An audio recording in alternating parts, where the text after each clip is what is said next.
소문과 경험은 다를 때가 많습니다. 한 사람을 알게 될 때 소문으로 알게 된 그와 직접 내가 경험한 그 사람은 다를 경우가 많습니다. 진정한 친구나 동역자나 그리고 동반자가 되거나 그런 사람으로 인식되게 되는 것은 소문이 아니라 경험을 통해 알게 되는 것입니다.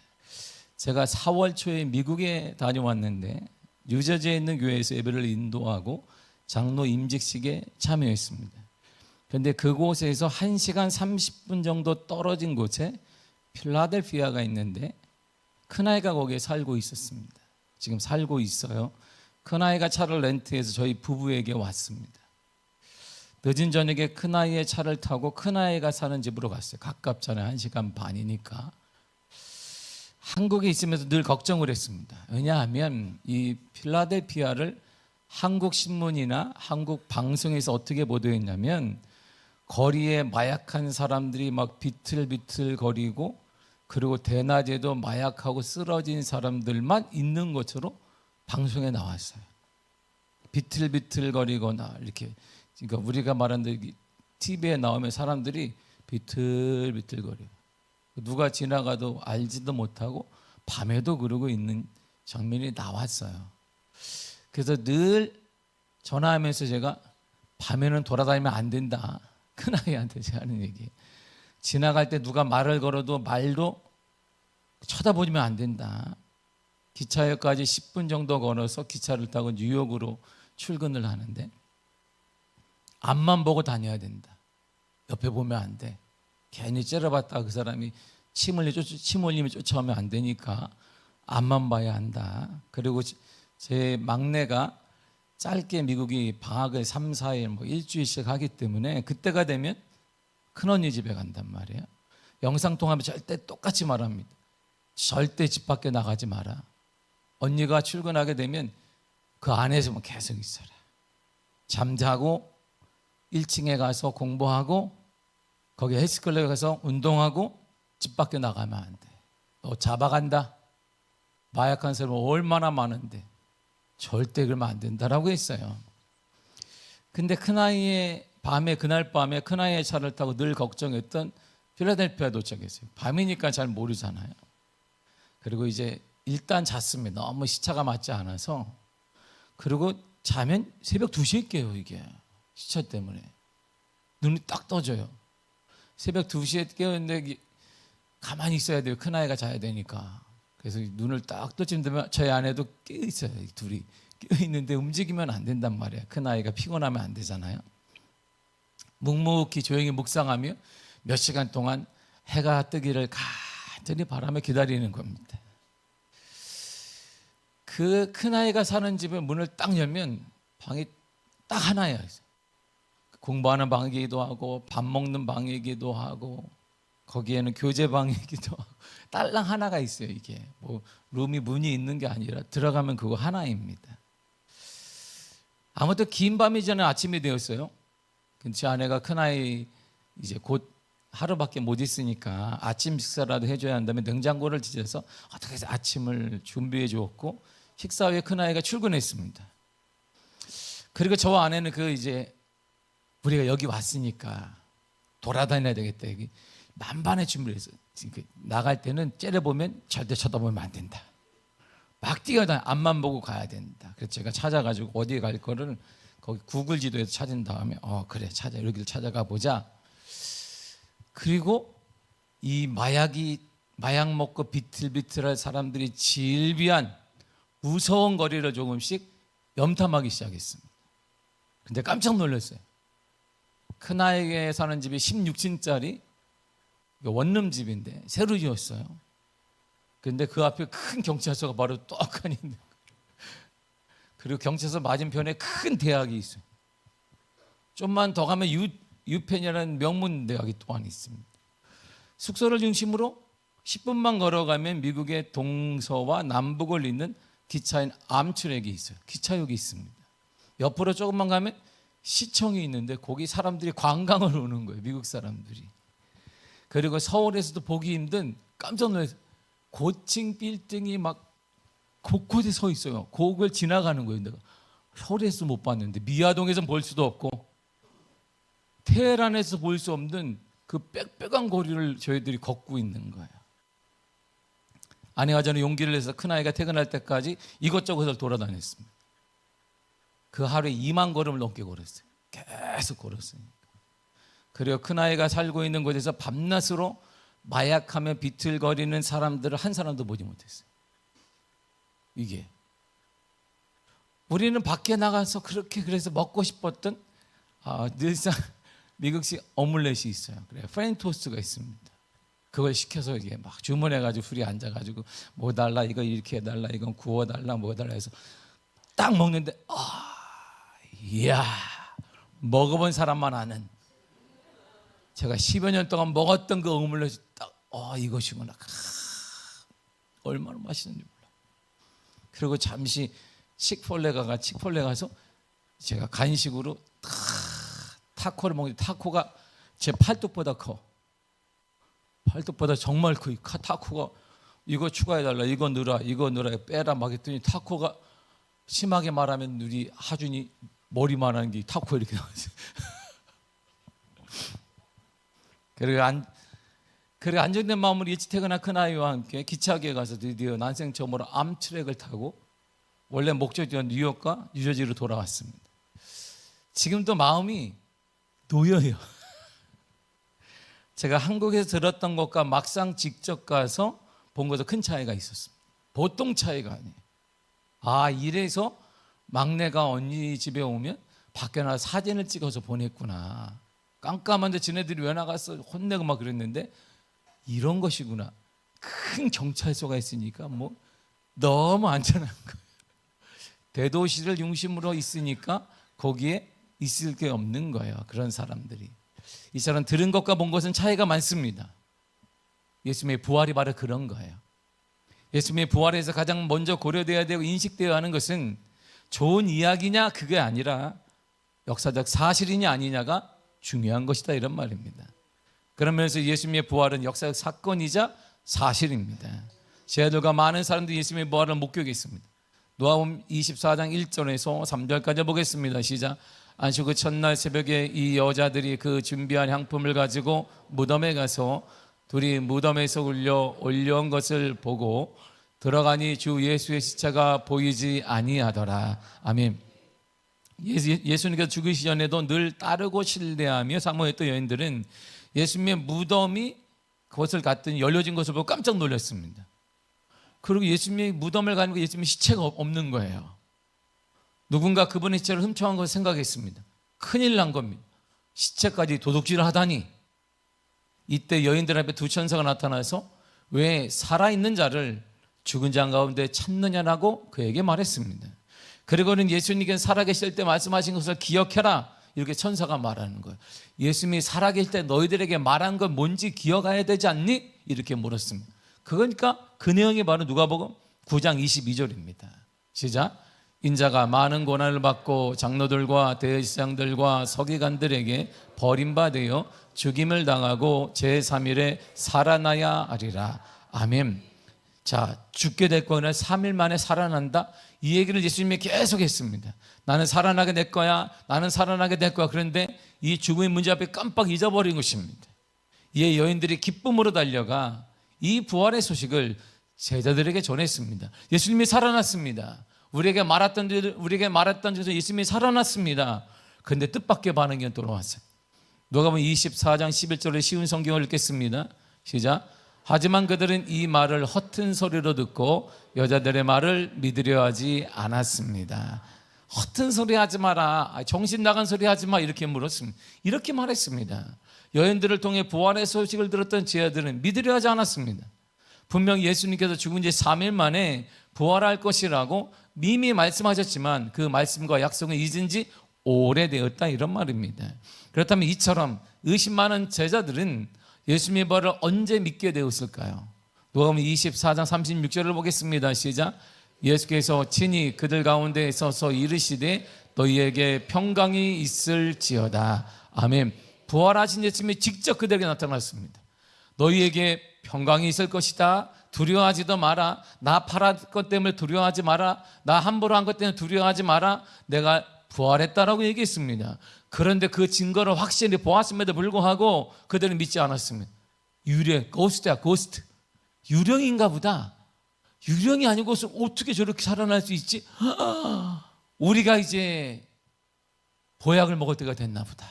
이야, 유령도 나타나네. 이제 보약을 좀 먹어야 돼. 우리 단체로 우리가 한의원 가서 보약을 지어 먹든지 아니면 흑염소를 먹든지 해야 되겠다는 생각에 딱 봉착한 거. 유령을 보았다. 그때 다시 예수님이 이렇게 말씀하셨습니다. 24, 39절에 40절입니다. 시작. 내 손과 발을 보고 나인 줄 알라. 또 나를 만져보라. 영은 살과 뼈가 없으되 너희 보는 바와 같이 나는 있느니라. 이 말씀을 하시고 손과 발을 보이시나. 아멘. 보세요. 자, 봐라. 만져봐라. 그리고 보아라. 자국이 그대로 있지 않니? 나는 살아있단다. 그제서야 저희들은 예수님의 부활을 믿을 수 있었습니다. 이처럼 예수님이 죽은 후 3일 만에 부활했다는 사실은 단순한 전설이 아니라 역사적 사건이며 사실입니다. 그리고 초대교회의 변화와 부흥은 빈 무덤에서의 만남이 결정적인 역할을 했습니다. 빈 무덤에서의 만남이 초대교회의 큰 변화와 부흥과 역사와 우리의 삶에서 큰 부흥의 역사가 일어나게 만드는 원동력이 되는 것입니다. 그러므로 역사적 사실로서의 부활만이 우리의 삶에 변화를 가져올 수 있습니다. 요한복음 14장 19절 이렇게 말해주고 있습니다. 시작. 조금 있으면 세상은 다시 나를 보지 못할 것이로되 너희는 나를 보리니 이는 내가 살아있고 너희도 살아있겠음이라. 아멘. 조금 있으면 십자가에 박힌다는 뜻이에요. 죽는다는 뜻입니다. 세상은 십자가에서 죽으신 예수님만을 볼 것이다. 그런데 거기엔 소망이 없어요. 죽은 자에게 무슨 소망이 있겠습니까? 생명력이 없습니다. 우리도 끝나는 것입니다. 기력이 없습니다. 살아남도 없습니다. 우리 가정도 마찬가지입니다. 자녀도 마찬가지입니다. 우리 기업도 마찬가지입니다. 우리 삶도 마찬가지예요. 십자가에 죽은 예수로는 아무 소망이 없습니다. 우리 미래도 소망이 없습니다. 경제가 꽉 막혔습니다. 정치도 어렵습니다. 소망이 없습니다. 우리나라에 소망이 없습니다. 우리 경제도 소망이 없습니다. 내 자녀에도 소망이 없습니다. 지금 강남의 대치동에 있는 강남의 애들이 어떻게 공부하는데 이들은요 100단위가 아닙니다. 일주일에 몇백, 신문에 안 나가서 그렇지 엄청 쏟아붓고 있습니다. 어릴 때부터 이렇게 공부하는 아이들, 초등학생 고학년이 되면 영어가 자연스럽게 되는 아이들, 중학교 과정에 있는 애들은 고3까지 수학이 다 푸는 아이들, 그런 아이들이 지금 대치동에 널려 있습니다. 그런데 우리에게 무슨 소망이 있겠어요? 그렇게 본다면 소망이 없네요. 이것도 소망이고 저것도 소망이고 다 소망이 없습니다. 세상은 그렇게 보는 거예요. 그러나 우리는 부활하신 예수님을 본다는 거예요. 죽음에서 살아난 예수님을 본다는 것입니다. 죽음에서 살아난 예수님을 우리는 살아난다는 것입니다. 현재 우리가 죽음과 같은 현실을 산다 할지라도, 여러 가지 조건이 안 좋다 할지라도 부활하신 예수 그리스도를 통해 우리도 살아나고 자녀들도 살아나게 될 것입니다. 우리 교회도 살아나게 될 것입니다. 그러므로 죽음과 같은 절망의 문제 앞에서도 우리는 다시 살아납니다. 이것이 주님의 약속이고 이것이 그리스도인의 삶이며, 그래서 우리 다음 세대에는 예수 그리스도를 통해 소망이 있는 것입니다. 여러분의 자녀들에게도 예수 그리스도를 통한 소망이 그래서 있는 것입니다. 우리의 자녀들 가운데 세계적인 믿음의 사람이 나올 걸 믿습니다. 반드시 나오게 될 것입니다. 이런 삶이 주님께서 우리에게 주시고자 하는 부활의 삶입니다. 그러므로 그리스도인에게, 아니 이 땅의 모든 사람들에게는 부활이 전부입니다. 부활이 처음과 끝이에요. 부활은 복음과 구원의 필요성을 입증하고 있습니다. 복음의 목적은 단지 죄사함을 받는 것이 아닙니다. 복음의 목적은 우리가 죄사함을 받고 영생을 얻어서 영원토록 천국에서 행복하게 사는 것입니다. 영광스러운 부활의 몸을 입고 완전한 거룩과 기쁨을 누리면서 이 땅에서부터 살아가는 것입니다. 육체의 부활은 기독교에 있는 핵심 교리입니다. 기독교 복음은 단지 우리를 세상의 고난에서 벗어나게 하는 것만이 아닙니다. 전혀 그렇지 않습니다. 비슷하지도 않습니다. 기독교 복음은 우리 영혼을 모호하게 표현하지 않습니다. 불분명 방식으로 계속 존재하도록 하지 않습니다. 그래서 우리가 귀신이 있다는 도 그렇게 말하지 않습니다. 영혼이 떠도는다는 도 그렇게 말하지도 않습니다. 기독교 복음은 우리가 세상을 떠난 후에도 영적 존재로 남아서 지속적으로 영향을 미친다고 약속하지 않습니다. 뭘 보았습니다. 고스트가 있습니다. 뭐 있습니다. 그렇게 말하지 않습니다.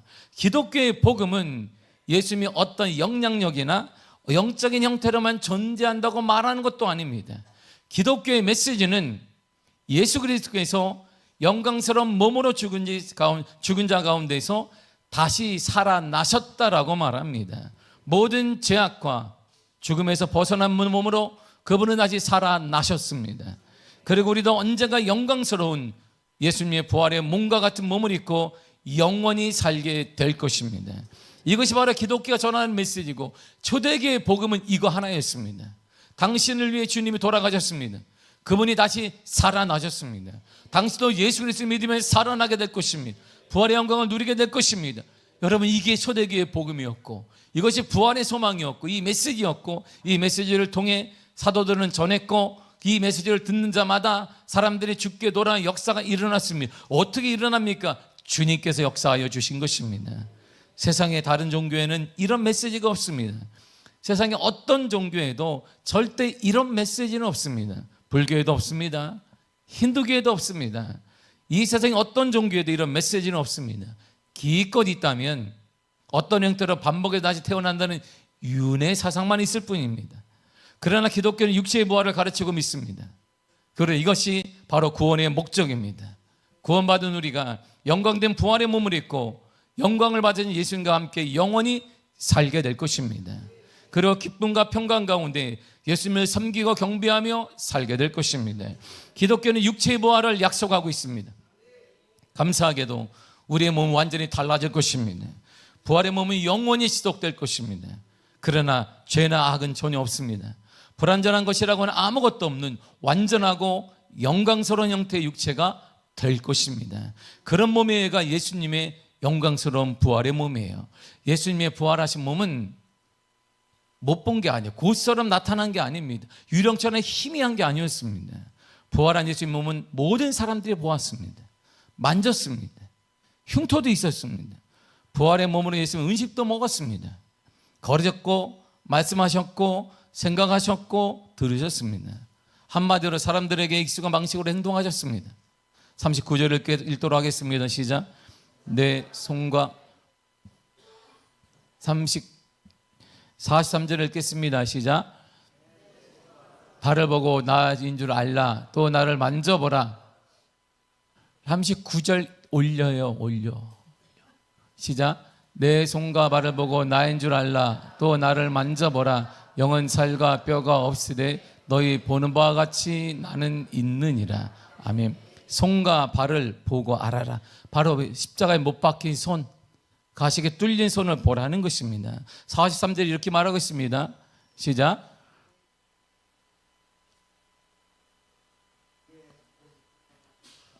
받으사 그 앞에서 잡수시더니 요한복음 20장 20절에도 이렇게 말하고 있습니다. 이 말씀을 하시고 손과 옆구리를 보이시니 이랬습니다. 그래서 부활은 기독교 신앙에서 가장 중요한 핵심입니다. 부활은 기독교 신앙에서 가장 중요한 핵심이에요. 고린도서 15장 14절이 우리들에게 이렇게 전해주고 있습니다. 다 같이 읽습니다. 시작. 그리스도께서 만일 다시 살아나지 못하셨으면 우리가 전파하는 것도 헛것이요 또 너희 믿음도 헛것이며. 아멘. 예수님이 죽은 자 가운데서 육체로 부활하지 않으셨다면 모든 복음 전파는 헛것입니다. 신약 성경도 헛것이며 거짓입니다.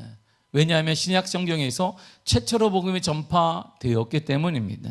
그리고 예수님이 죽은 자 가운데서 육체로 부활하지 않으셨다면 기독교의 존재 이유도 의미가 없습니다.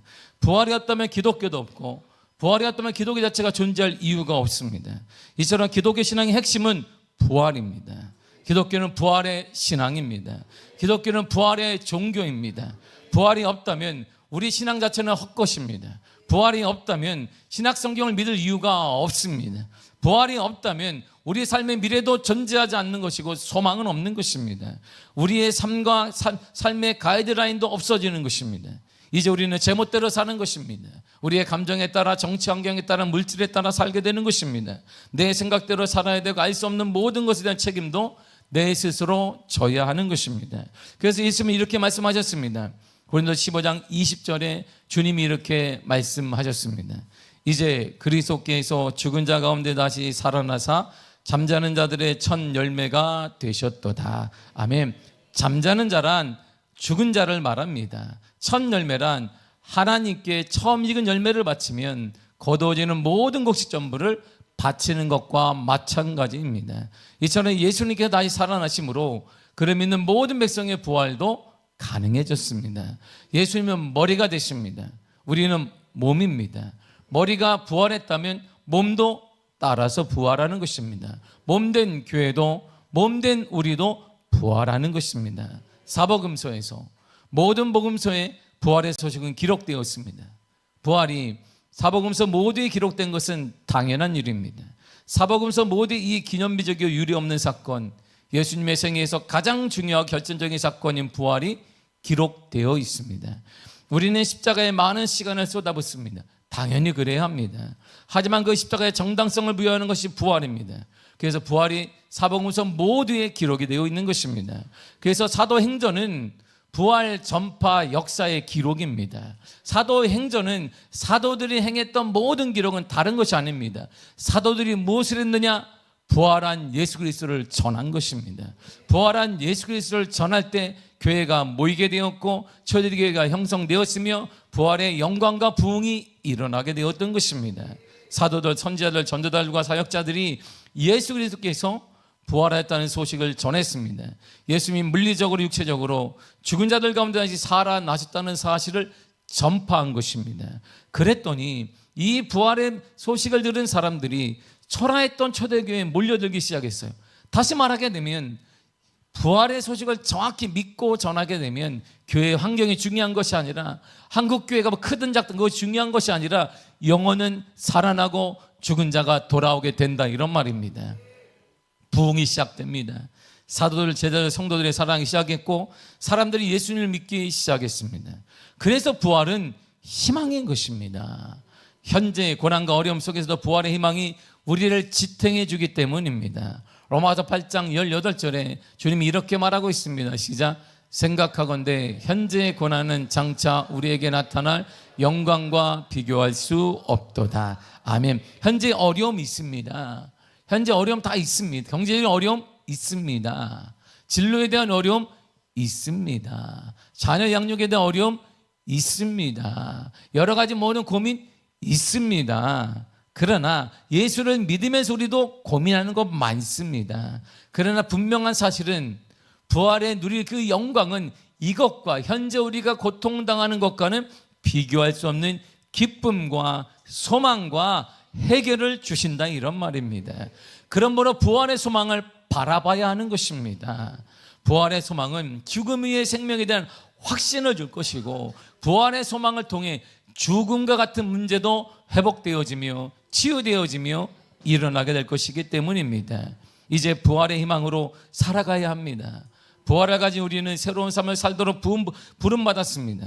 우리의 삶에서 그리스도를 드러내고 사랑과 섬김으로 이웃에 책임을 다하는 것이 부활의 삶입니다.